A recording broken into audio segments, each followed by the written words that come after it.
ቆይ አንተ ለምንድን ነው ማመን የከበደ? ይሄ እንዴት ይታመናል ማኪ? እንዳለችው ልክ አለመሆኗ ገብቷት ራሷን ለመቀየርና ትዳራችሁን ሰላም ለማድረግ የእውነት ወስና ቢሆንስ? አይመስለኝም። ሌላው ቢቀር ወደ ቀድሞ ስራዬ ልመለስ ነው ብዬ ስነግራት እብድ ትሆናለች ብዬ ብጠብቅም እሷ ግን ምንም ሳትለኝ እኮ ነው የወጣችው። ምን ሆነሃል ካሌብ? ለምን ሰላማዊ ሰው ሆነች ነው እንዴ የምትለው? ስለማታውቂያት ነው። ሮማን ያለምንም ምክንያት እንደዚህ ያልሆነችው በጠዋቱ የተለሳለሰችው የሆነ ነገር አስባ ነው። ሊሆን ይችላል። ትዳሯን ለመጠበቅ እየሞከረች ነው። ይሄ ደግሞ ምንም ጉዳት የለውም። እኔ እንጃ የሆነ ያሰበችውማ ነገር አለ። ደግሞ እኮ በጣም የገረመኝ ነገር እኮ ነገ ልደቷ ነው።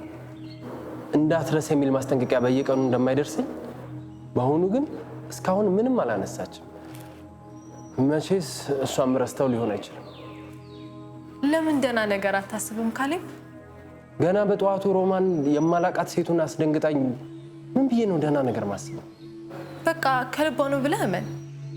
እንደውም ነገ ልደቷን አላልከኝም? አንተም ለእሷ ያለህን ቦታ በዚህ አጋጣሚ አሳያት። ደግሞ ምን አድርግ ልትይ ነው ማኪ? ቀላል ነገር ነው። ቆንጆ ስጦታ ገዝተህ ሰርፕራይዝ ለምን አታረጋትም? እኔ ስጦታ የሚባል ነገር አስበው መግዛት ጭራሽ ነው የማይሆንልኝ። እና ምን ችግር አለው? እኔ ያለሁ አይደል? አብረን እንገዛለን። የሮማንን ነገር እየነገርኩሽ ዝም ብለሽ እኮ ነው ማኪ። መሞከር አይከፋም። ለማንኛውም እኔ ስራ ልግባ። አንተ እንደሆነ የአንድ ወር ደሞዜን እንኳን ሳልቀበል ከስራ ልታስባረኝ ነው መሰለኝ ሀሳብህ። እሺ ግቢ፣ በቃ እደውልልሻለሁ። ቻው